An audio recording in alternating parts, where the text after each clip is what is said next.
Mes chers amis, je me souviens encore de ce jour-là. Pas celui du tribunal, non.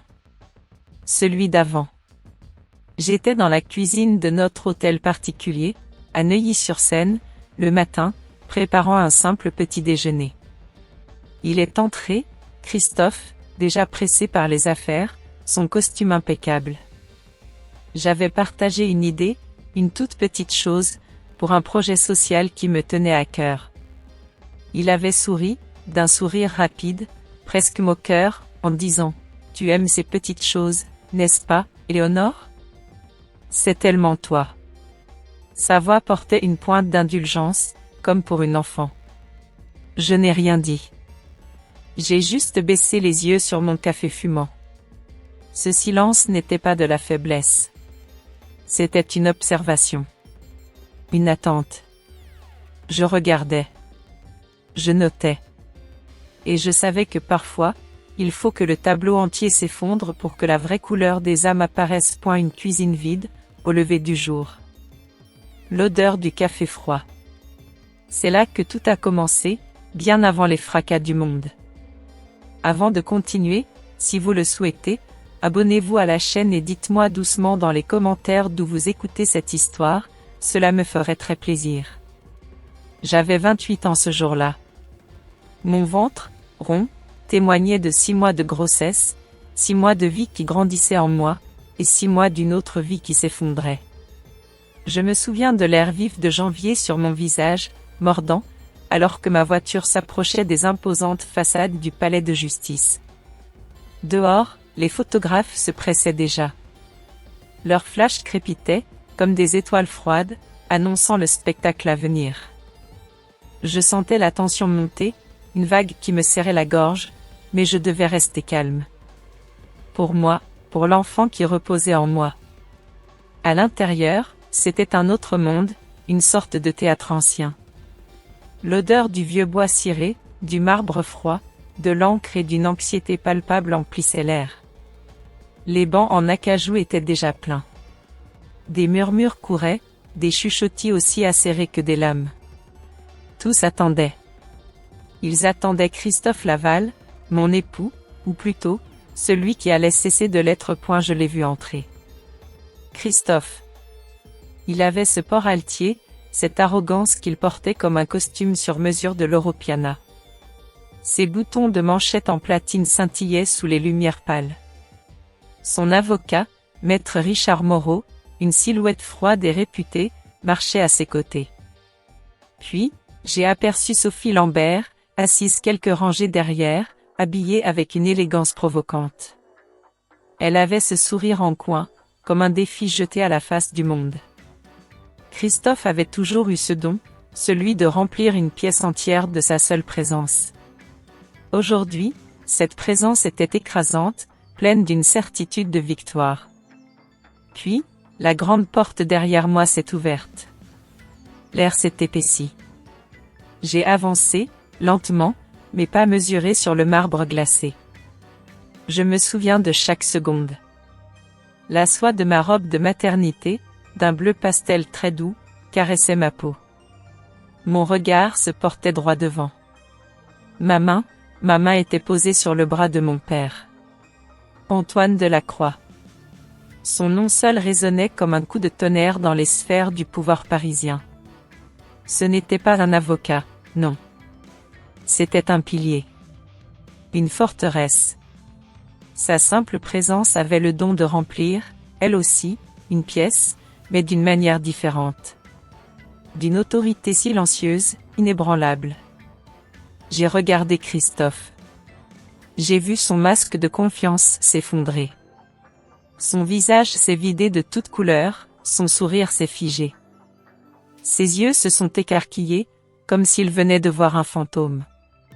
Sophie Lambert, elle aussi, s'est agitée, son sourire se fanant, laissant place à une expression de pure panique. J'ai entendu le claquement des appareils photo. J'ai senti les murmures se transformer en un bourdonnement assourdissant. C'était la première fois, je crois, que je voyais Christophe réellement sans voix. Un silence étrange, presque lourd de conséquences, a enveloppé la salle. J'ai ressenti la pression de tous ces regards sur moi, ces jugements silencieux. Mais au milieu de cette tempête, une étincelle, infime, a jailli en moi. Une force que je ne me connaissais pas, une détermination inattendue. Je me suis dit, doucement, ça y est.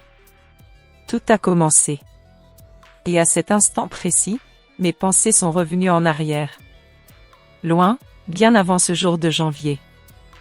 Loin, avant cette salle d'audience.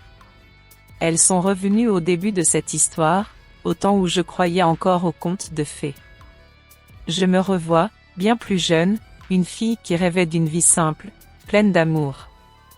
Une vie authentique, loin des fastes et des obligations que mon nom de famille aurait pu m'imposer. Oui, j'étais Éléonore Dubois, la fille d'Antoine Delacroix, un homme dont le nom seul ouvrait toutes les portes dans le monde des affaires parisien. Mais cette réalité, je l'avais toujours vécue comme un fardeau doré. Je ne voulais pas être définie par les fortune immense de ma famille, ni par le poids de son influence. Je voulais être aimée pour moi-même, pour Éléonore, la personne, pas l'héritière. C'était un besoin profond, presque une quête. J'avais choisi d'étudier le design d'intérieur, une passion que je nourrissais depuis que j'étais toute petite.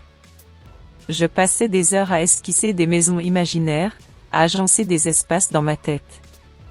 Après mes études, j'avais trouvé un poste modeste, mais qui me plaisait tant, dans un charmant petit studio de design d'intérieur, niché dans le 7e arrondissement de Paris. Je me rendais au travail en métro, comme tout le monde. Je ne mettais pas en avant mes relations, ni ma fortune. Je ne roulais pas en voiture de luxe, je ne portais pas de vêtements de grands créateurs, à moins que ce ne soit un cadeau, un don fait avec tendresse. Je cherchais cette normalité, cette paix, cette simplicité que je croyais avoir tant besoin. Une vie à ma mesure, une vie que je pouvais revendiquer comme mienne, bâtie par mes propres mains, par mes propres choix. Puis Christophe est entré dans ma vie. Je me souviens de notre première rencontre. C'était lors du vernissage d'une exposition d'art contemporain, dans une galerie branchée du Marais. Un soir d'automne, l'air était frais, le champagne coulait à flots. Il était là, un homme magnétique, plus âgé que moi, avec une assurance presque palpable. Il avait ce sourire, un sourire qui semblait promettre le monde. Il parlait avec une éloquence captivante, ses yeux pétillants d'ambition et d'intelligence. Il s'est approché de moi, et j'ai eu l'impression que le temps s'arrêtait. Il m'a regardé, avec une intensité qui m'a fait rougir, comme si j'étais la personne la plus fascinante, la plus spéciale de la pièce. Il m'a fait rire. Il m'a fait me sentir choisie, unique. Notre romance a été comme un tourbillon. Un vent enivrant qui m'a emporté. Il me couvrait d'attentions, de fleurs, de compliments qui me faisaient rougir. Ses mots étaient doux, ses promesses, murmurées à mon oreille, résonnaient comme une mélodie d'avenir. Il parlait de l'empire qu'il construisait, et des rêves que nous construirions ensemble, main dans la main. Je me souviens des soirées où il me racontait ses projets, les étoiles dans ses yeux, et je me sentais si fière, si amoureuse. Il passait sa main dans mes cheveux le soir, me massait les pieds quand j'étais fatiguée, m'embrassait le front comme si j'étais la chose la plus précieuse au monde. Je me sentais adorée, enveloppée d'un amour qui me semblait inconditionnel. Je croyais avoir trouvé mon conte de fées, ma fin heureuse. J'étais la femme la plus chanceuse du monde, me disais-je. Moins d'1 an après notre rencontre, nous nous sommes mariés. La cérémonie était somptueuse, dans le respect de la discrétion et de l'élégance parisienne, mais empreinte de toute la passion que je ressentais. Nous nous sommes installés dans un magnifique hôtel particulier, à Neuilly-sur-Seine. Les murs de pierre blanche s'élevaient majestueusement. L'intérieur était un écrin de luxe, le grand escalier en marbre, les galeries ornées de tableaux acquis lors de ventes aux enchères prestigieuses, la salle à manger dont la table pouvait accueillir 30 convives. Tout criait la richesse, l'opulence, le succès. A eu début, j'ai tenté d'embrasser ce monde, de m'y sentir à l'aise. Mais souvent, au milieu de toute cette splendeur, je me sentais un peu perdue. Les lustres étincelaient, oui, mais leur lumière ne parvenait pas toujours jusqu'à mon cœur. Je me souviens d'avoir erré seule dans les grands salons, cherchant une chaleur, une simplicité, une touche d'âme que je ne trouvais pas dans l'or et le marbre. Je soupirais parfois, en secret, en pensant à la petite cuisine de mon studio, à l'odeur du café le matin, à la chaleur d'une simple table en bois. Je crois que j'aspirais, plus que tout, à une forme d'intimité, une douceur que même l'immense fortune de Christophe ne pouvait acheter. Puis, insidieusement, lentement, les premières fissures ont commencé à apparaître dans ce tableau parfait. Ce n'était pas un grand événement, non. Juste des petits détails. Des ombres qui s'allongeaient. Christophe devenait plus occupé, plus tendu, plus affamé de pouvoir. Les discussions passionnées de nos débuts laissaient place à des silences, ou à des monologues sur ses affaires. Il rentrait de plus en plus tard, ses excuses devenant plus vagues, plus répétitives. Une réunion urgente, un dossier de dernière minute, un client important. Je percevais des appels téléphoniques discrets, des murmures à voix basse dans son bureau, dont les fenêtres donnaient sur la magnifique tour Eiffel. Je me souviens d'avoir trouvé, un matin, une légère tache de rouge à lèvres sur le col de sa chemise. Une couleur qui n'était pas la mienne. Une autre fois, c'était une odeur de parfum étranger qui persistait sur son costume, un parfum que je ne reconnaissais pas. Mon cœur se serrait. Une anxiété sourde a commencé à monter en moi, une petite voix qui me chuchotait des doutes, des peurs. Je me sentais confuse, perdue. J'essayais de rationaliser, de justifier. C'était le stress du travail, le poids des responsabilités, la fatigue. Les hommes d'affaires de son envergure avaient des vies compliquées. C'est ce que je me répétais, encore et encore. Je choisissais le silence. Je faisais semblant de ne pas voir, de ne pas entendre. Je m'accrochais à l'espoir que tout cela n'était qu'une mauvaise passe, que cela finirait par s'arranger. Que Christophe reviendrait, que notre amour retrouverait sa lumière. C'était une bataille intérieure silencieuse. Je me persuadais que l'ignorer, c'était le faire disparaître. Mais au fond de moi, je savais que quelque chose s'était brisé. Une confiance, fragile, irremplaçable. Et le bonheur que j'avais tant cru avoir trouvé, n'était peut-être qu'une illusion, doucement effilochée par les fils de l'absence et du mensonge. Je me souviens de la joie, pure et inattendue, quand j'ai découvert ma grossesse. C'était un matin d'automne, la lumière dorée filtrait à travers les rideaux de ma chambre à Neuilly-sur-Seine. Un petit test, 2 lignes, un monde s'ouvrait. Mon cœur s'est envolé, porté par une vague d'espoir. Je me suis dit que ce bébé changerait tout. Que Christophe, malgré son éloignement grandissant, reviendrait à moi. Que cette nouvelle vie, si innocente, serait le lien qui nous souderait à nouveau. L'amour, je le croyais encore, l'emporterait toujours. J'ai commencé à transformer une petite pièce de l'hôtel particulier, celle qui donnait sur le jardin discret, en chambre de bébé. Je me souviens de mes gestes, lents, appliqués. Peindre les murs d'un beige doux, choisir un berceau ancien avec des barreaux sculptés, plier de minuscules bodys en coton bio dans les tiroirs en bois clair. Chaque détail était un rêve qui prenait forme. Je me projetais dans cette famille que nous allions devenir, 3 personnes, unies, aimantes. Je rêvais des rires, des nuits douces, des histoires que je raconterais. Je me nourrissais de cette illusion, comme une plante assoiffée. Mais Christophe, lui, ne fit que s'éloigner davantage. Mon ventre s'arrondissait, ma fatigue grandissait, mes besoins devenaient plus pressants. Lui, devenait plus froid. Les mots tendres avaient laissé place à des phrases courtes, parfois même aigres. Il se moquait de mon air fatigué, de mon corps qui changeait. La grossesse ne te réussit pas vraiment, Éléonore, disait-il parfois, avec un sourire qui ne cachait plus sa cruauté. Il manquait nos rendez-vous chez le gynécologue, prétextant des affaires urgentes, des réunions vitales. Je sentais mon cœur se serrer à chaque fois, mais je me taisais. J'essayais de le comprendre, de justifier son comportement. Il était un grand homme d'affaires, après tout. Les pressions étaient immenses. C'est ce que je me répétais. Puis, vint le mois de décembre. La saison des galas, des événements mondains. Le clou de la saison était le gala de charité, les Lumières d'Espoir, un événement prestigieux qui se tenait dans l'un des plus magnifiques grands palais parisiens. Je me sentais lourde, inconfortable dans mon corps de femme enceinte de 6 mois. Christophe m'avait rassuré, sa voix douce et persuasive comme au début de notre histoire. C'est juste pour les affaires, ma chérie. Les investisseurs attendent ma présence. Tu sais comme c'est important. Repose-toi à la maison. Tu en as besoin. Je ne serai pas long.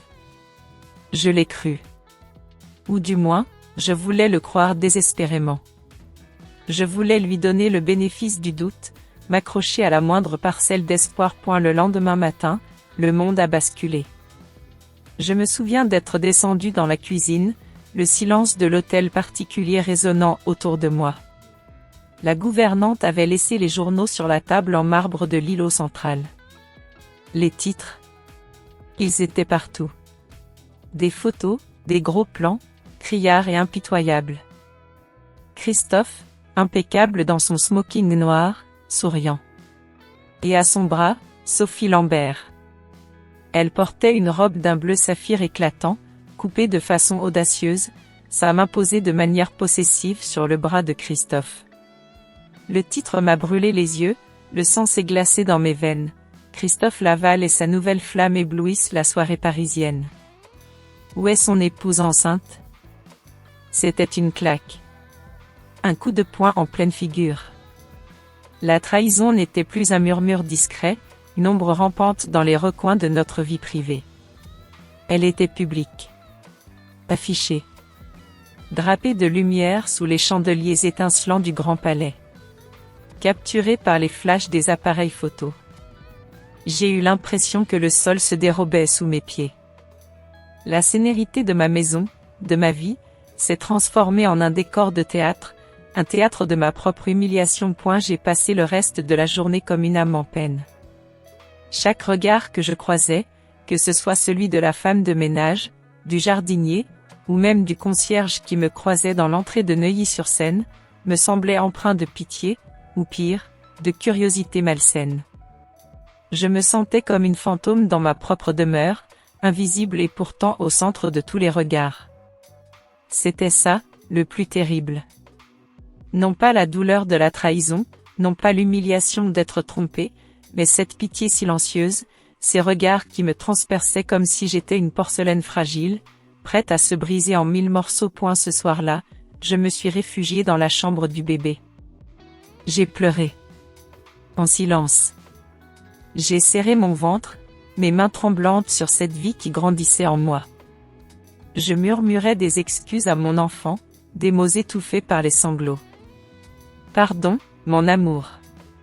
Pardon pour la faiblesse de ta maman. Pourquoi ai-je cru? Pourquoi ai-je espéré? Je me sentais vide, jeté, invisible. Mon cœur, transpercé, saignait. Mais au fond de ce désespoir, une étincelle, infime, a commencé à luire.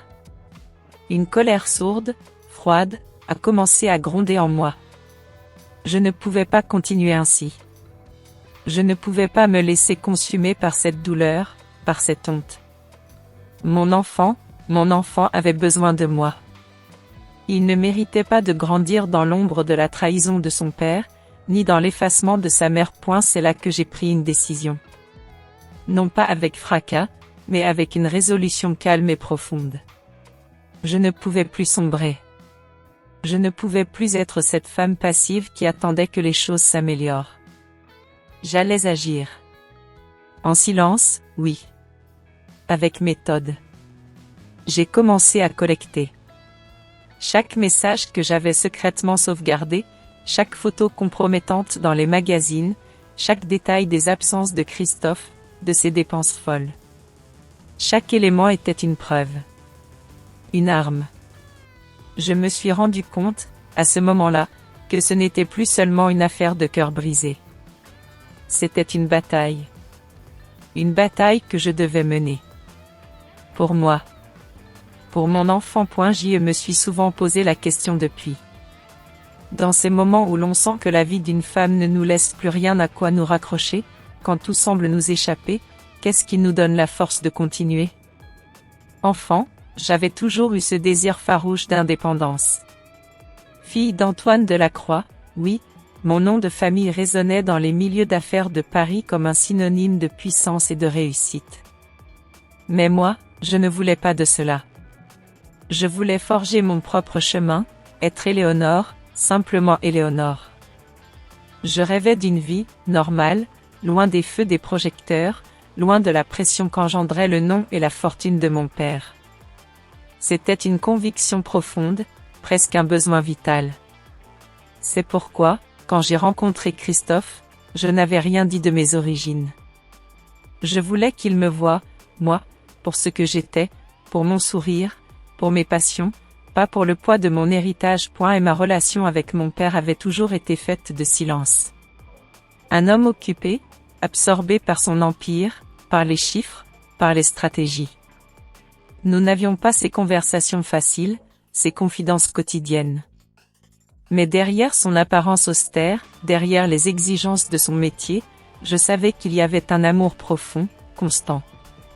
Je me souvenais de petits gestes, une main posée sur mon épaule quand j'étais enfant et que je me sentais triste, un livre qu'il me laissait sur mon chevet parce qu'il savait que je l'aimerais. Une présence discrète, mais toujours là, en arrière-plan de ma vie. C'était une forme d'amour à sa manière, un amour qui ne s'exprimait pas par des mots, mais par une attention constante, une sorte de vigilance. Je me disais qu'il était trop occupé pour mes petits tracas, pour mes peines de cœur. Que je devais gérer seul. Mais un homme comme Antoine Delacroix, il voit tout. Il entend tout.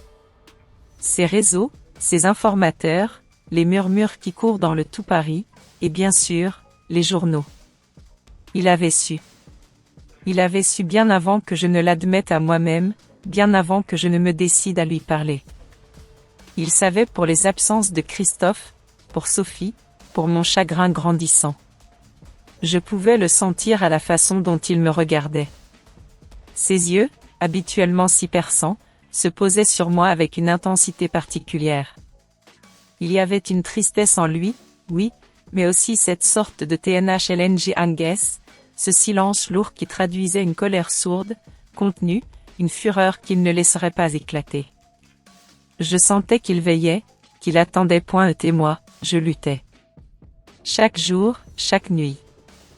L'idée de lui parler, de lui avouer l'étendue de la trahison de Christophe, de lui montrer ma fragilité, ma détresse, m'était insupportable. La honte me rongeait. Je me sentais coupable d'avoir été si aveugle, d'avoir fait un si mauvais choix. J'avais peur de sa déception, peur de son jugement, même si au fond, je savais qu'il ne me jugerait pas. Mais cette peur-là, celle de la déception de mon père, était immense. Elle me pesait, m'empêchant de respirer. Je me disais que je devais porter ce fardeau seul, que je ne pouvais pas l'entraîner dans mon malheur. Je voulais me montrer forte, même si j'étais brisée à l'intérieur. Mon orgueil, ma fierté d'être une Delacroix qui se débrouille seule, me retenait. Un soir, alors que je m'étais réfugiée dans la chambre d'Alexandre, assise sur le tapis, le ventre arrondi, perdue dans mes pensées, mon père est entré. Il n'a pas frappé. Il a simplement ouvert la porte et s'est tenu là, dans l'encadrement, sa silhouette imposante se découpant sur la lumière tamisée du couloir. Il m'a regardé. Sans un mot. J'étais en train de caresser la petite peluche que j'avais posée dans le berceau. Et là, dans ce silence lourd de tout ce qui n'avait pas été dit, les mots sont sortis. Ils se sont bousculés, chaotiques, désordonnés. Les mensonges de Christophe, son indifférence, Sophie, les photos, le sentiment d'être invisible, la solitude écrasante, la peur de l'avenir pour mon bébé. Tout. J'ai tout déballé, les larmes coulant sans retenue sur mes joues. Et elle s'est approchée. Il s'est agenouillé à côté de moi, sur le sol. Il a pris ma main. Sa grande main, rugueuse, mais si douce. Il a serré la mienne, et je me souviens de son regard. Ce regard bleu perçant, habituellement si impénétrable, était rempli d'une tendresse infinie, d'une douleur partagée. Il n'a pas dit un mot de reproche. Pas une seule critique. Pas un « je te l'avais bien dit ». Non. Il a simplement serré ma main plus fort et a dit, d'une voix grave, emplie d'une certitude inébranlable, mais adoucie par l'émotion, « Tu n'as plus à te battre seule, ma fille ». Ces mots, ils ont été comme une vague de chaleur, un baume sur ma blessure à vif. Un poids immense s'est envolé de mes épaules. C'était la première fois depuis des mois que je ressentais un tel soulagement, une telle légèreté. J'avais l'impression qu'un mur solide, infranchissable, venait de se dresser autour de moi, me protégeant des tempêtes extérieures. J'étais en sécurité. J'étais protégée. Je n'étais plus seule. Ce sentiment d'être enfin comprise, soutenue inconditionnellement, était comme une résurrection. Une lueur d'espoir a jailli en moi, une petite flamme qui s'est allumée au plus profond de mon cœur. Dès lors, la machine s'est mise en marche. Discrètement, mais avec une efficacité redoutable. L'équipe juridique de mon père, dirigée par Maître Pierre Dubois, une femme dont le calme cachait une détermination de fer, a commencé à travailler. Ils ont rassemblé tous les documents que j'avais secrètement accumulés, les messages, les photos, les relevés de compte de Christophe. Ils ont analysé chaque transaction, chaque contrat, cherchant la moindre faille, la moindre irrégularité dans la gestion de ses affaires et de nos biens communs. Ils ont examiné comment il avait pu détourner les actifs matrimoniaux pour ses dépenses personnelles avec Sophie, pour ses cadeaux somptueux. C'était un travail méticuleux, patient, impitoyable. Je me sentais entourée. Protégée. Non pas par ma propre faiblesse, que j'avais tant voulu cacher, mais par une puissance silencieuse, orchestrée par un amour indéfectible. Je commençais à comprendre la vraie valeur du pouvoir, non pas celui qui écrase et manipule, comme Christophe l'utilisait, mais celui qui protège, qui défend, qui rétablit la justice. C'était une leçon inestimable. Mon père, sans jamais se mettre en avant, sans jamais me dicter quoi que ce soit, était devenu mon ombre protectrice, la force tranquille derrière ma propre résurrection. Il m'offrait les outils, le bouclier, pour que je puisse enfin me battre, non plus en victime, mais en guerrière. Après cette conversation avec mon père, Antoine, quelque chose a changé en moi. Ce n'était pas un déclic soudain, une illumination éclatante. Non. C'était plus subtil, plus profond, comme une graine qui germe lentement sous la terre. J'ai cessé de pleurer en secret, nuit après nuit, dans mon lit trop grand, trop froid. J'ai cessé de supplier Christophe, même en pensée, pour un peu d'attention, pour un signe qu'il se souciait encore de moi. Cette source de larmes, d'espoir vain, s'était tarie. L'épuisement avait laissé place à une forme de clarté, étrange et nouvelle. À la place de la désolation, j'ai commencé à planifier.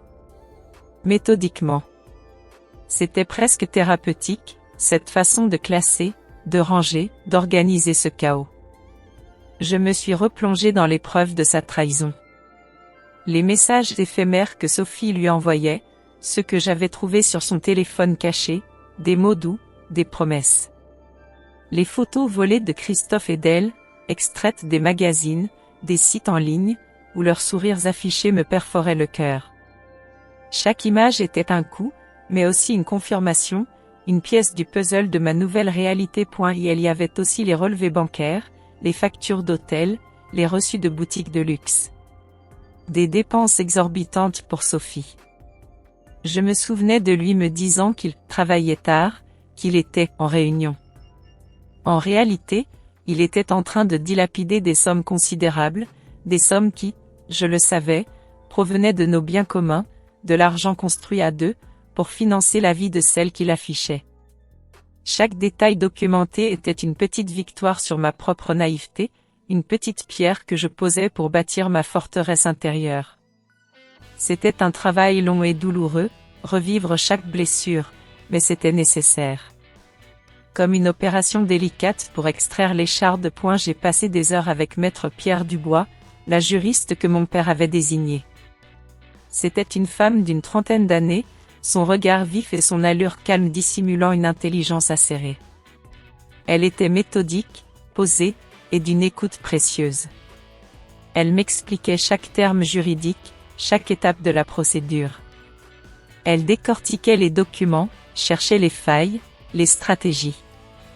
J'ai appris le langage des contrats, des clauses, des contentieux. C'était un monde nouveau pour moi, loin de mes livres de design d'intérieur et de mes palettes de couleurs. Mais j'apprenais vite. Chaque session avec elle me donnait un peu plus d'assurance, un peu plus de savoir. Je ne me sentais plus perdue dans le labyrinthe des lois. Je devenais actrice de ma propre histoire. Au cœur de tout cela, il y avait lui. Mon bébé. Je sentais sa présence en moi, un mouvement doux, une pulsation de vie. Chaque coup de pied, léger au début, puis plus affirmé, était comme un rappel constant, une encre qui me retenait à la surface. Il était ma force, ma raison la plus profonde de me battre. Ce n'était plus seulement pour moi, non. C'était pour cet être innocent, pour son avenir, pour lui offrir un départ dans la vie sans l'ombre de la trahison de son père. Je me répétais, je dois être forte pour toi. Je ne me laisserai pas abattre. Cette petite vie qui grandissait en moi était la flamme qui m'empêchait de m'éteindre. Je me souviens des mots de ma mère. Elle me les avait dit il y a si longtemps, un soir où je me sentais petite et effrayée. La force ne rugit pas toujours, Éléonore. Parfois, elle chuchote. Parfois, elle entre calmement dans une pièce et change tout. Ces mots résonnaient en moi avec une nouvelle signification. Ma force ne serait pas un cri de rage, une explosion de douleur. Elle serait une détermination silencieuse, une présence inébranlable. Une force qui ne ferait pas de bruit, mais qui agirait en profondeur. Une force qui, je l'espérais, changerait tout. Le jour du jugement approchait à grands pas. C'était un matin frais, juste avant le printemps. Je me tenais devant le grand miroir de ma chambre, le reflet d'une femme que je reconnaissais à peine. Une main posée sur mon ventre, l'autre essuyant ce qui serait, je le savais, les dernières larmes que je verserais pour Christophe Laval. J'avais fait une promesse à mon enfant, et à moi-même, je ne m'effondrerai pas. J'ai choisi ma tenue avec soin. Une robe simple, d'un bleu pastel doux, qui épousait mes formes de femme enceinte sans ostentation. Pas pour attirer les regards, mais pour affirmer ma dignité, ma sérénité retrouvée. C'était une tenue de combat, silencieuse et résolue. Mon père, Antoine, est venu me chercher ce matin-là. Sa présence était plus qu'un simple accompagnement. C'était une déclaration. Une affirmation silencieuse qu'il était là, un roc inébranlable. Il n'a rien dit de plus, mais son regard, ce regard de fierté contenue, était éloquent. Nous avons marché ensemble vers le palais de justice. Je sentais les battements de mon cœur, mais ils n'étaient plus paniqués. Ils étaient réguliers, forts. J'ai franchi les portes de cette institution imposante, non plus comme une victime silencieuse, une épouse bafouée. Non. J'étais Éléonore Dubois. La fille d'Antoine Delacroix, oui. Mais surtout, une mère, une femme qui avait trouvé sa propre voie, sa propre force. Et quand j'ai vu Christophe dans la salle d'audience, son arrogance vacillant, son visage figé par la surprise et l'anxiété, j'ai ressenti un changement profond en moi. La colère brûlante s'était apaisée. La douleur lancinante s'était muée en une détermination froide. Ce n'était plus de la fureur, non. C'était une promesse. Une promesse silencieuse, gravée dans mon cœur, adressée à lui, et à moi-même. Ce n'est que le début, Christophe. Le début de ma propre histoire. Après ce jour au palais de justice, ma vie, ou du moins son image, s'est retrouvée partout. Les journaux parisiens ont titré en grand, « L'héritière Delacroix contre le magnate Laval, un divorce sous haute tension ». On parlait de moi, de mon père, de Christophe, de Sophie. Chaque détail était décortiqué. Je me souviens des semaines qui ont suivi, une sorte de flou, où chaque sortie de chez moi était une épreuve. Les regards des passants, les chuchotis, on me regardait avec curiosité, parfois avec cette pitié que je détestais tant. J'ai compris que je ne pouvais plus me cacher, mais je ne voulais pas non plus devenir une victime qui s'épanche dans la presse. C'était un équilibre délicat à trouver, entre la nécessité de vivre et le désir de disparaître. Il y avait un vide, oui. Christophe n'était plus là. Même si sa présence était devenue une absence pesante bien avant le divorce, sa non-présence physique laissait un creux. Une habitude perdue, un futur que j'avais imaginé et qui n'existerait jamais. C'était une sensation étrange, un mélange de soulagement et d'un petit pincement au cœur pour ce qui aurait pu être. Je me surprenais parfois à chercher son ombre dans l'entrée, à tendre l'oreille pour entendre sa voiture. C'était absurde, je le savais. Mais le passé ne s'efface pas d'un coup de gomme. Il s'accroche, par de petits riens, par des recoins de mémoire. Et ces petits riens, ils pesaient. Sophie, elle, avait commencé à se faire plus discrète. Je voyais encore son visage sur certains fils d'actualité, mais elle ne s'affichait plus avec la même ostentation. Pour être honnête, cela ne me procurait aucune joie. Le désir de revanche que j'avais pu ressentir s'était déjà estompé, laissant place à une simple lassitude. Faire du mal en retour ne guérissait pas la blessure initiale. La voir, même en photo, ravivait juste une fatigue, une sensation d'épuisement profond. Comme si l'énergie que j'avais déployée pour me défendre m'avait laissé exsangue. Mon père, Antoine, était un roc. Il ne disait pas grand-chose, mais sa présence silencieuse était un réconfort immense. Il me laissait l'espace dont j'avais besoin, ne me forçant jamais à parler quand je n'en avais pas envie. Il était simplement là, un ancrage dans la tempête. Je me souviens de ses visites, souvent le soir, après ma journée de travail, avant de rentrer chez lui. Il s'asseyait dans le salon, lisant un journal, et le simple fait de savoir qu'il était dans la pièce apaisait une partie de mon anxiété. Il m'apportait des livres, des fleurs, des petits plats préparés par la cuisinière de notre famille. Des attentions simples, mais qui parlaient plus que 1000 mots. Il comprenait sans que j'aie besoin d'expliquer. Je passais de longues heures dans la chambre d'Alexandre. C'était mon refuge. La pièce avait cette odeur de peinture fraîche et de promesses.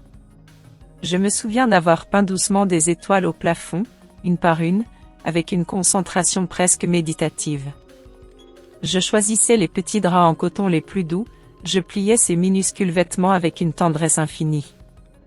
Chaque geste était une prière silencieuse, un moyen de reconstruire, de me projeter dans un avenir où ces ombres du passé n'auraient plus de place. Chaque objet choisi avec amour était une promesse pour l'enfant qui allait arriver. Une façon de conjurer la tristesse. C'était une manière de dire au monde que malgré tout, la vie continuait, belle et pure. Pourtant, malgré les apparences de cette nouvelle force, une part de moi, la plus intime peut-être, se sentait encore à vif. La victoire juridique, l'apaisement d'avoir agi, tout cela était réel. Mais cela n'effaçait pas les nuits blanches, les moments de doute où je me demandais si j'avais fait le bon choix, si j'étais vraiment capable d'être seule. La blessure de la trahison laissait des cicatrices, invisibles aux yeux du monde, mais bien présentes en moi.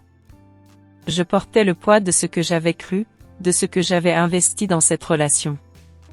Le deuil d'un futur imaginé, d'une famille rêvée, était long et douloureux. Je me rappelais les débuts, la façon dont je me voyais à ses côtés, construisant un foyer. Ce n'était pas juste Christophe que j'avais perdu, c'était aussi une part de moi-même, la Éléonore insouciante, la Éléonore qui croyait aveuglément. Et même si je savais que je devais aller de l'avant, que je devais être forte pour mon enfant, ces souvenirs, comme des fantômes familiers, revenaient parfois me hanter. Une chanson à la radio, une odeur dans la rue, un recoin de mon hôtel particulier, tout pouvait déclencher une vague de mélancolie. Mais je me reprenais. Je me rappelais la douceur du mouvement d'Alexandre en moi, cette vie qui ne demandait qu'à éclore. Il était mon soleil levant. Il était la raison de ma résilience. Et dans cette chambre, sous les étoiles que j'avais peintes, je trouvais une forme de paix, imparfaite, fragile, mais réelle. Une paix qui me permettait de tenir bon. Car ma force n'était pas celle de l'oubli, mais celle de la persévérance. Une force silencieuse, façonnée dans les ombres de ce que j'avais perdu. Je me souviens d'une conversation avec mon père, Antoine. C'était quelques semaines après le jugement, alors que je commençais à retrouver un semblant de rythme, entre mes rendez-vous prénataux et les moments volés dans la chambre d'Alexandre. Nous étions dans le grand bureau de son hôtel particulier, celui avec la vue imprenable sur les jardins du Trocadéro, la tour Eiffel scintillant au loin. Il m'a regardé, avec cette intensité calme qui lui était propre. Éléonore, avait-il commencé, sa voix douce mais ferme, le groupe Delacroix a un projet important qui me tient à cœur. Nous allons soutenir la création d'un grand centre de soins pour enfants, dans une banlieue parisienne, pour les familles qui en ont le plus besoin. Ton expertise en design d'intérieur, elle serait précieuse pour nous. Pour eux. Mon cœur a fait un bond. L'idée de me plonger à nouveau dans le monde du travail, et de surcroît, dans celui de la Fondation Delacroix, m'effrayait. J'avais peur de ne pas être à la hauteur. Peur de l'exposition, peur de ne pas avoir la force. Christophe m'avait tellement dévalorisé, tellement fait douter de mes capacités. Une part de moi se sentait encore fragile, comme une branche cassée par la tempête. Mais puis, une autre pensée, plus forte, s'est imposée. Mon enfant. Alexandre.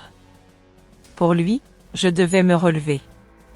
Pour lui, je devais prouver que ma vie pouvait avoir un sens, au-delà de mes peines. C'était comme si cette petite vie en moi me donnait le courage qui me manquait. Accepter ce projet, c'était faire un premier pas, un pas incertain, hors de ma zone de confort, hors de l'ombre où je m'étais si longtemps blotti. Et c'est ainsi que j'ai dit oui. J'ai commencé à travailler au bureau de la Fondation Delacroix. L'atmosphère était différente de celle des entreprises de Christophe. Moins clinquante, plus axée sur l'humain, la mission. On m'a confié la responsabilité de superviser le projet d'aménagement intérieur de ce nouveau centre de soins. Je devais créer des espaces lumineux, apaisants, fonctionnels pour les enfants et leurs familles. C'était un défi, mais un défi qui avait du sens, qui touchait à ma passion. Au début, j'étais intimidée. Les réunions avec les architectes, les médecins, les administrateurs de la fondation, leurs mots me semblaient parfois complexes, leur monde, si différent du mien. Je me souviens de ma voix qui tremblait légèrement lors de mes premières présentations. Mais j'ai persisté. Je me suis plongée dans les plans, les échantillons de tissus, les palettes de couleurs. J'ai apporté ma vision, mon sens du détail, mon désir de créer un lieu où les enfants malades se sentiraient enveloppés de douceur et d'espoir. Peu à peu, les choses ont changé. Mes idées, d'abord accueillies avec une certaine réserve, ont commencé à être écoutées, puis appréciées. J'ai appris à argumenter, à défendre mes choix, à interagir avec des personnalités fortes. Je me souviens d'une discussion animée sur le choix des matériaux pour une salle de jeu. J'ai insisté sur l'importance des textures naturelles, des couleurs douces, pour stimuler les sens des enfants tout en créant un environnement apaisant.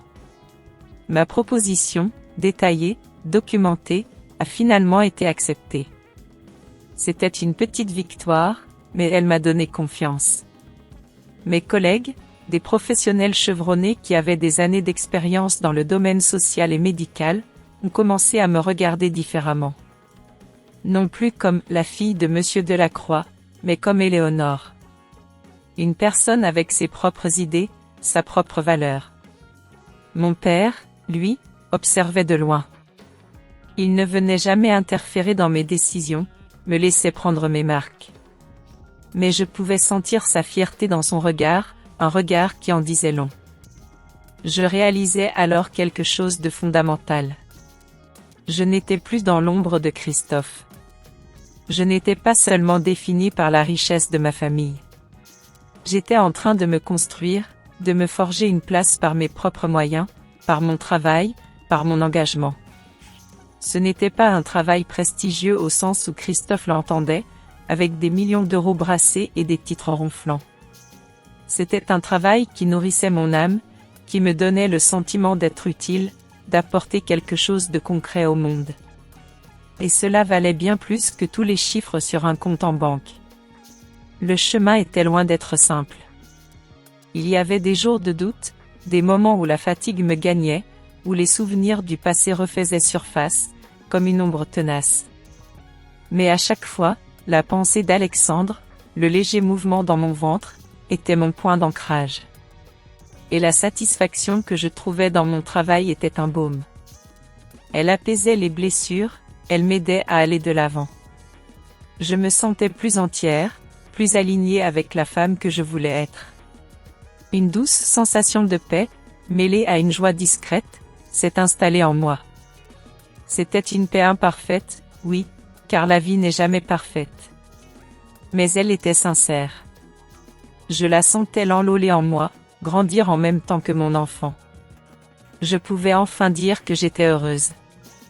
Un bonheur simple, sans artifice, celui de se sentir à sa place, de construire, d'aimer. C'était la preuve que, même après une chute, on peut toujours se relever, et trouver de nouveaux horizons, plus lumineux. Je sais que ce chemin de reconstruction, cette redéfinition de soi, est une longue et intime route. Si vous êtes encore avec moi, si vous avez écouté mon histoire jusqu'à présent, je me dis que peut-être, il y a quelque chose qui vous touche aussi, quelque chose qui résonne en vous. Si c'est le cas, n'hésitez pas, dites-moi ce que vous en pensez en commentaire. Votre présence silencieuse, cette main tendue à travers les mots, c'est pour moi comme un précieux encouragement. C'est comme savoir que je ne raconte pas cette histoire juste pour moi. Je me souviens d'avoir reçu l'invitation. Elle était élégante, glacée, comme toutes les invitations du monde des affaires parisien. Le gala du prix d'excellence commerciale. Un événement incontournable, organisé au Grand Palais, sous sa nef majestueuse.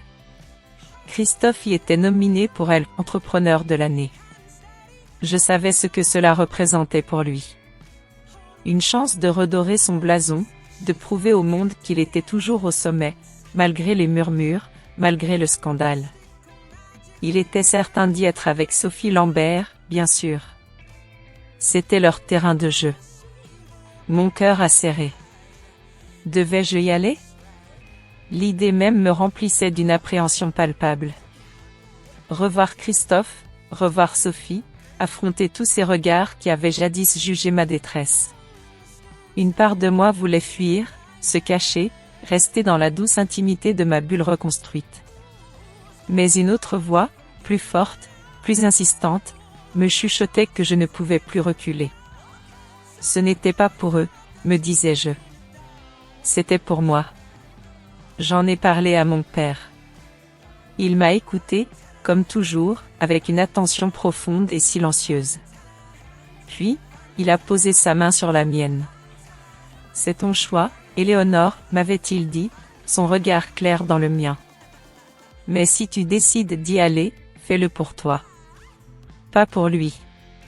N'oublie jamais cela. Ces mots étaient un ancrage. Une permission, non pas de me venger, mais de m'affirmer. C'est ainsi que j'ai pris ma décision. J'irai. Non pas pour chercher une victoire bruyante, mais pour simplement y être, pour montrer que je n'avais pas été brisée. J'ai choisi ma robe avec soin. Une robe longue, d'un vert émeraude profond. Elle épousait les courbes de mon ventre désormais bien arrondi, sans le dissimuler. Au contraire. Elle le mettait en valeur. Ce n'était pas une robe de camouflage, mais une robe qui célébrait la vie, la dignité, la force tranquille. Elle était comme une armure précieuse, une seconde peau qui me donnait confiance. Le soir du gala, En entrant sous la coupole majestueuse du Grand Palais, je me suis senti enveloppé par une atmosphère électrique. Les lumières des chandeliers se reflétaient dans les coupes de champagne, les conversations bourdonnaient comme un essaim d'abeilles dorées. Mon père était à mes côtés, sa présence, comme toujours, un rempart silencieux. Dès notre arrivée, j'ai senti le silence se faire. Les têtes se sont tournées, une vague de murmures a balayé la salle. Les regards se sont accrochés à moi, à mon ventre, à ma robe. Je savais ce qu'ils voyaient. Ils voyaient une femme, pas une victime. Christophe et Sophie étaient assis à une table proche du podium. Quand leurs yeux se sont posés sur moi, j'ai vu l'arrogance habituelle de Christophe s'effriter. Son sourire confiant s'est figé. Sophie, elle, a pâli, son visage se crispant sous son maquillage impeccable. La surprise, puis une légère anxiété, a traversé leurs traits. Pour un instant, le temps a semblé suspendu. Le gala a suivi son cours. Les discours se sont succédés, les applaudissements résonnaient. Christophe était raide, les yeux rivés sur le podium, attendant son tour, sa rédemption. Mais mon moment, lui, n'était pas prévu par le programme. Il est venu d'une impulsion, d'une certitude intérieure qui a soudainement émergé. Et la présentatrice était sur le point d'annoncer la prochaine catégorie. Et là, j'ai senti un appel. Une force tranquille m'a poussé. J'ai pris une grande inspiration. Excusez-moi. Ma voix a résonné, calme, claire, portée par les haut-parleurs. La salle, d'un coup, s'est tue. Tous les regards se sont tournés vers moi. Le silence est devenu assourdissant, un silence lourd d'attente. J'ai marché jusqu'à la scène, chaque pas mesuré. La robe émeraude flottait autour de moi. Je n'avais pas été invité à parler, non. Mais je sentais que c'était le moment juste. En tenant le micro, sous la lumière crue des projecteurs, je ne me suis pas sentie nerveuse. Juste, ancrée. Bonsoir, ai-je commencé, ma voix ferme, sans trembler.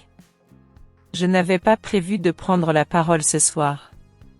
Mais j'ai réalisé quelque chose en écoutant cette célébration du succès. Le succès ne se mesure pas en euros, non. Il ne se mesure pas en pouvoir, ni même en applaudissements. J'ai marqué une courte pause, laissant mes mots flotter dans l'air. Le vrai succès se mesure à l'intégrité. Et l'intégrité, elle ne s'achète pas. Un frisson a parcouru la foule, un murmure général. J'ai vu Christophe se crisper, son visage s'assombrir. Certains me connaissent comme Éléonore Laval, l'épouse qui a disparu de ces galas, la femme dont on murmurait dans les tabloïds. Mes yeux ont balayé la salle, puis se sont posés, un instant, sur Christophe. Mais je ne suis plus cette femme. Je suis Éléonore Dubois, fille, mère, et une femme qui refuse d'être réduite au silence. La salle a éclaté en applaudissements. Une vague sonore, inattendue. Christophe était rouge de colère. J'ai sorti un dossier que j'avais préparé, pas un gros, non, juste un petit, sobre. Dans ce dossier, ai-je dit, clairement, sans élever la voix, se trouvent les preuves de ce qui arrive lorsque l'arrogance aveugle les hommes et leur fait croire qu'ils sont intouchables. Des liaisons, l'usage inapproprié de nos biens communs matrimoniaux pour financer les garde-robes d'une maîtresse. Des documents signés avec négligence. Les murmures sont devenus des exclamations. Sophie était livide, son sourire de défi s'était brisé. Christophe a voulu se lever, son visage déformé par la rage. C'est de là de fausses accusations, a-t-il crié, sa voix résonnant dans le silence qui venait de s'installer. C'est alors que la voix de mon père a retenti, grave, puissante, depuis le premier rang. Un commandement. Assieds-toi, Christophe. Et, étonnamment, Christophe s'est rassis, comme pétrifié. Ce n'est pas de là de fausses accusations, ai-je repris, mes yeux de nouveau fixés sur lui, ma voix retrouvant son calme. C'est la vérité. Et la vérité est simple. On ne peut pas bâtir un empire sur des mensonges et s'attendre à ce qu'ils tiennent debout. Mon époux l'a oublié. Il a cru que la richesse excusait la trahison. Que les maîtresses pouvaient remplacer les vœux. Que l'humiliation pouvait me briser. Il s'est trompé. La foule a rugi d'applaudissements. Plus forte encore qu'avant. Certains se sont levés, tapant des mains avec une admiration manifeste. Sophie, visiblement mal à l'aise, a retiré sa main du bras de Christophe. Elle a commencé à s'éloigner, discrètement, se fondant dans la foule. Christophe, lui, était immobile, son arrogance en miettes. Je n'avais pas terminé. J'ai approché ma bouche du micro, ma voix se faisant plus douce, plus intime, mais empreinte d'une force dévastatrice. À chaque femme qui a été trahie, écoutez-moi. Vous n'êtes pas faible. Vous n'êtes pas invisible. La trahison ne vous définit pas. Elle révèle qui ils sont. Et parfois, la meilleure des victoires est simplement de se tenir droite, tandis qu'ils s'effondrent à vos pieds. Les mots ont frappé comme un marteau, résonnant au plus profond des cœurs. La salle a éclaté, de nouveau, en innovation. C'était la victoire, non pas de la vengeance, mais de la vérité. Christophe s'est levé, son visage tremblant de rage. Tu le regretteras, Éléonore, a-t-il crié, sa voix brisée. Mais je me suis retourné, ma robe émeraude flottant autour de moi. J'ai croisé son regard une dernière fois. Non, Christophe, ai-je dit, doucement, le seul qui regrettera, c'est toi. En descendant de la scène, mon père s'est levé pour me rejoindre, son visage marqué par une fierté immense. Je n'ai pas ressenti de jubilation bruyante. Seulement un profond sentiment de paix. Une libération. La confrontation était finie. Le poids de la trahison, que j'avais porté si longtemps, venait enfin de me quitter. Je me souviens des jours, des semaines qui ont suivi mon discours au Grand Palais. Les nouvelles concernant Christophe ont commencé à circuler, d'abord discrètement, puis avec de plus en plus de force, dans tous les cercles d'affaires parisiens. Les journaux parlaient de lui, mais plus avec l'admiration d'antan. Non. C'étaient des articles sur des investisseurs qui retiraient leur confiance, des partenaires qui annulaient des contrats juteux. Son empire, jadis si florissant, se fissurait lentement. Il n'a pas été ruiné du jour au lendemain, non. Mais il a perdu son prestige, son influence, cette aura d'invincibilité qui l'entourait. Le monde des affaires, si prompt à l'encenser, était tout aussi rapide à le reléguer. Il est devenu, aux yeux de beaucoup, une figure de déclin, un homme qui avait manqué d'intégrité, et cela, dans ces milieux, est un péché impardonnable. Sophie Lambert, quant à elle, a tout simplement disparu. Un matin, elle n'était plus là. On a murmuré qu'elle avait plié bagages pour l'étranger, emportant avec elle les derniers bijoux, les derniers sacs de créateurs, les derniers montants en euros que Christophe lui avait offerts. J'ai vu quelques photos sur les réseaux sociaux, la montrant dans des capitales lointaines, mais elle n'avait plus cet éclat, cette prétention.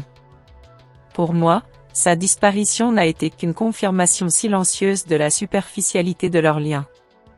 Son intérêt était lié au pouvoir de Christophe, et lorsque ce pouvoir a commencé à s'évanouir, elle s'est évanouie avec lui. Ce départ, étrangement, ne m'a causé ni joie, ni tristesse. Juste une sorte de vide neutre, comme la fin d'une histoire qui ne me concernait plus vraiment. Ma vie, elle, prenait une tournure différente, inattendue.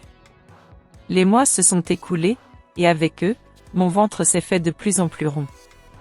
Puis est arrivé ce jour lumineux, un matin de printemps. Le jour où mon fils, Alexandre, a vu le jour. Je me souviens de l'hôpital, de l'odeur des draps propres, de la lumière douce. Le moment où j'ai posé mes yeux sur lui, où je l'ai tenu dans mes bras pour la première fois. C'était comme si toutes les douleurs du passé, toutes les trahisons, toutes les larmes versées, s'effaçaient d'un coup. Mon cœur, qui avait été si lourd, a été inondé d'un amour si pur, si absolu, qu'il a tout balayé sur son passage. Mon père, Antoine, est venu à la maternité. Quand il a pris Alexandre dans ses bras, j'ai vu ses grandes mains, habituellement si fermes, trembler légèrement de tendresse. Ce moment-là, c'était ma vraie victoire. Pas une victoire devant un juge, ni sous les projecteurs. Non. C'était la victoire de la vie, de l'amour, de l'espoir renaissant. J'ai décidé de me consacrer entièrement à Alexandre. Chaque jour était une découverte, chaque sourire de lui, un cadeau. Je passais mes journées à apprendre à être mère, à aimer sans condition, à donner sans attendre en retour. C'était un amour si différent de celui que j'avais connu, un amour simple, inébranlable. Mais je n'ai pas non plus abandonné mon chemin professionnel. Avec la bénédiction de mon père, et mon expérience au sein de la Fondation, j'ai commencé à m'impliquer davantage dans les activités du groupe de la Croix. Au début, c'était progressif. J'ai pris la tête d'un nouveau fonds de soutien aux femmes en situation de vulnérabilité et aux enfants. C'était un travail qui avait un sens profond pour moi. J'utilisais mon histoire, non pas pour me plaindre, mais pour bâtir un pont, pour aider d'autres femmes à se relever. Ma voix, qui avait été si longtemps silencieuse, a commencé à porter. Mes décisions étaient respectées, mes initiatives, saluées. Je me suis découvert une aptitude au leadership, à la gestion, que je n'aurais jamais soupçonnée. Il me semblait que chaque épreuve que j'avais traversée m'avait aiguisée, m'avait rendue plus forte, plus lucide. J'ai commencé à recevoir des invitations à prendre la parole lors de conférences, de sommets dédiés aux femmes. Je partageais mon parcours, mes faiblesses, ma reconstruction. Mais jamais je n'ai cherché à transformer cela en un spectacle de victimisation ou de vengeance. Non. Mon message était simple, la trahison peut vous briser, oui. Mais elle ne vous définit pas. Elle peut même devenir le catalyseur d'une force insoupçonnée. Je voulais montrer que les femmes, même après avoir été blessées, peuvent se relever, se réinventer, et trouver un sens nouveau à leur vie. Ces moments-là, à partager mon histoire, étaient des moments de vraie connexion humaine, bien plus gratifiants que n'importe quel prix ou reconnaissance éphémère. Avec le temps, j'ai réalisé que je ne ressentais plus de haine envers Christophe. Il me semblait qu'il était devenu une figure lointaine, une partie d'un chapitre clos. La rancœur, cette brûlure intérieure, avait fini par s'éteindre. Il était simplement l'homme qui m'avait permis, malgré lui, de découvrir ma propre lumière, ma propre force. Ma vie avait bifurqué vers un chemin inattendu, un chemin plus lumineux, plus authentique. Mon père, Antoine, était un soutien indéfectible. Il passait de plus en plus de temps avec moi et Alexandre. Il n'était plus seulement le PDG respecté, le patriarche puissant. Il était devenu un grand-père affectueux, un ami, un confident. Nous parlions longuement, de la vie, des affaires, mais aussi des choses simples. Sa présence, son amour inconditionnel, était un baume pour mon âme. Je savais que j'avais eu de la chance, malgré tout, d'avoir cette famille, ce roc sur lequel m'appuyer. C'était une période de grâce, de gratitude. Chaque matin, en me réveillant à côté d'Alexandre, en me préparant pour mes journées de travail et d'engagement, je sentais que ma vie avait retrouvé son équilibre. Les défis étaient toujours là, bien sûr. La vie n'est pas un conte de fées sans nuages. Il y avait des nuits d'épuisement, des moments de doute où je me demandais si j'étais à la hauteur de toutes ces responsabilités. Mais chaque fois que je plongeais mon regard dans les yeux d'Alexandre, je me souvenais de la raison pour laquelle je m'étais battue, pourquoi je m'étais relevée, pourquoi j'avais survécu. Il était ma force, mon moteur, mon horizon. J'avais appris que le bonheur n'est pas une destination, mais une façon de voyager. Et mon voyage, après les tempêtes, était enfin redevenu le mien, entièrement. Je suis assise ici, ce soir, près du lit d'Alexandre. Il dort, un petit sourire aux lèvres, une main potelée serrant son doudou. Je le regarde, et dans la douce lumière de la veilleuse, je ressens une plénitude que je n'aurais jamais cru possible. C'est un sentiment enveloppant, complet. Une paix que rien, pas même les souvenirs les plus amers, ne peut troubler. Je repense à ce long chemin parcouru. À la fille naïve que j'étais, éblouie par Christophe, aveuglée par l'amour. À l'épouse trahie, brisée, qui se cachait dans l'hôtel particulier de Neuilly-sur-Seine, mes larmes coulant sur le vieux parquet. À la femme enceinte, fragilisée, mais qui a trouvé la force de se relever. Puis à la guerrière silencieuse, celle qui a marché dans le palais de justice, main dans la main avec son père. Et enfin, à celle qui a osé prendre la parole, non pour crier, mais pour affirmer. Christophe. Sophie. Leurs noms résonnent encore, parfois, mais comme des échos lointains, des personnages d'un autre film. Ils ont fait partie de mon histoire, oui. Des acteurs secondaires, finalement, dans le grand drame de ma vie. Je ne ressens plus de haine pour Christophe. La haine, c'est un poids trop lourd à porter, une prison que l'on se construit soi-même. Ce que je ressens pour lui, c'est plutôt une sorte de vide. La constatation amère de l'échec d'un homme qui avait tout, mais qui n'a rien su garder, parce qu'il n'a jamais appris à regarder au-delà de sa propre image. C'est une leçon. Une leçon coûteuse, pour lui. Ma victoire, je le sais aujourd'hui, n'a jamais été de le voir s'effondrer. Non. Ma victoire, c'est de ne pas m'être laissé entraîner dans sa chute. C'est d'avoir réussi à me détacher, à me reconstruire loin de lui, sans un mot de trop, sans une plainte superflue. C'est d'avoir gardé ma dignité intacte, comme un trésor précieux. C'est d'avoir choisi de partir, non pas avec fureur, mais avec une résolution calme, sans chercher à expliquer l'inexplicable, ni à me justifier. Et surtout, c'est d'avoir bâti une vie nouvelle, un foyer empli d'amour, de rire, et de sens, pour Alexandre et pour moi.je me sens libre. Cette liberté n'est pas celle d'une absence de contraintes, non. C'est la liberté d'être moi-même, débarrassé des chaînes du ressentiment, des attentes des autres, des fardeaux du passé. Une liberté profonde, inscrite au plus intime de mon être. Je me lève et je m'approche de la fenêtre. Paris s'étend sous mes yeux, un tapis d'étoiles scintillantes. La tour Eiffel brille, majestueuse. Cette ville, qui a été le théâtre de tant de mes joies et de mes peines, me semble différente aujourd'hui. Elle est toujours aussi belle, aussi vibrante. Mais je ne la vois plus avec les yeux de l'illusion, de la quête de la performance, de la reconnaissance. Je la vois avec les yeux de la gratitude, de l'émerveillement face à la vie, face au nouveau commencement. Ce n'est plus la magnificence artificielle qui m'attire, mais la beauté simple, la promesse de chaque nouveau jour. Je ne suis plus la Éléonore d'avant. Je ne suis plus celle du palais de justice. Je suis Éléonore Dubois, une mère, une femme, forte et apaisée. Je porte en moi les cicatrices du passé, oui. Elles sont là, discrètes, comme des lignes sur une carte, rappelant le chemin parcouru. Mais elles ne me définissent plus.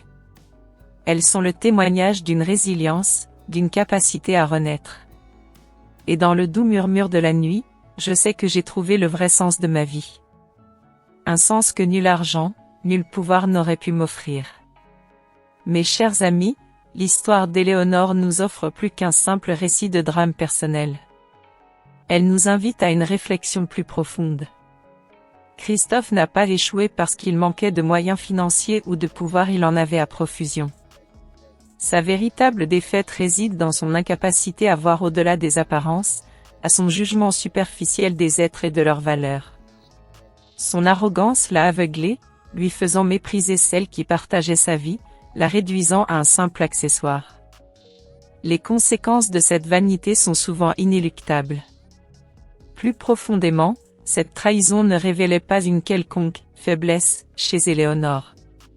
Elle était, en vérité, le miroir des propres insécurités et de l'ego fragile de Christophe. Un homme comme lui avait besoin de se sentir constamment indispensable, de dominer, et il s'est effondré face à une femme qui, bien que silencieuse et discrète, possédait une force intérieure inébranlable et une autonomie qu'il n'avait pas anticipée. Sa quête de validation externe par le pouvoir et les conquêtes masquaient une fragilité qu'il refusait de reconnaître. Mais la victoire d'Éléonore ne résidait ni dans la vengeance éclatante, ni dans l'humiliation publique de son ex-mari. Sa grandeur fut de maintenir sa dignité intacte, de partir sans s'expliquer outre mesure, sans s'abaisser aux rancœurs. Son triomphe véritable fut de réaffirmer ses propres valeurs, de reconstruire sa vie sur des bases d'intégrité et d'amour authentique pour son enfant. Elle a incarné que la véritable puissance n'est pas de faire plier autrui, mais de se tenir droite, fidèle à soi-même, même lorsque le monde s'effondre. C'est là une vérité qui traverse les âges et les cultures. Le chemin de la vie est semé d'épreuves et de déceptions. Mais, comme le disait si justement le philosophe, ce n'est pas ce qui vous arrive qui importe, mais comment vous y réagissez. Cette histoire nous rappelle que la dignité est un héritage que l'on se construit, et non que l'on reçoit. Face à l'adversité, que choisissez-vous de révéler de vous-même? Mes chers amis, l'histoire d'Éléonore, cette part de ma vie que j'ai partagée avec vous, s'achève ici.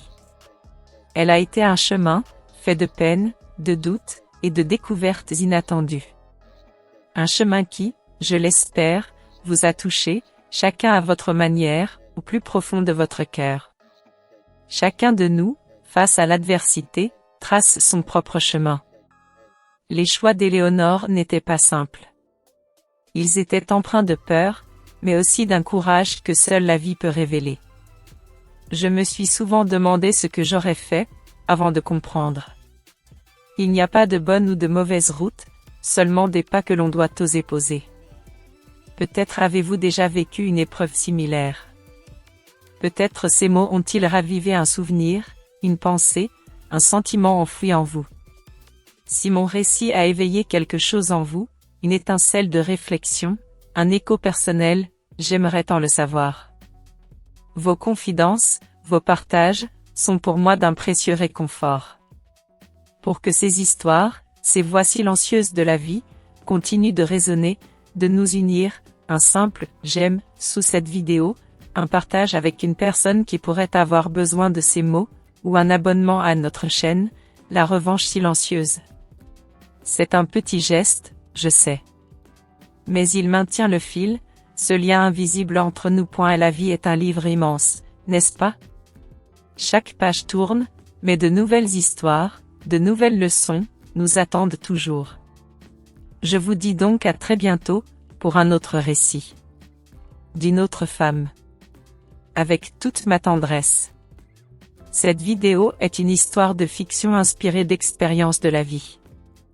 Elle n'a pas pour but de juger qui que ce soit, mais d'inviter calmement à réfléchir sur la manière de vivre et sur nos relations avec les autres.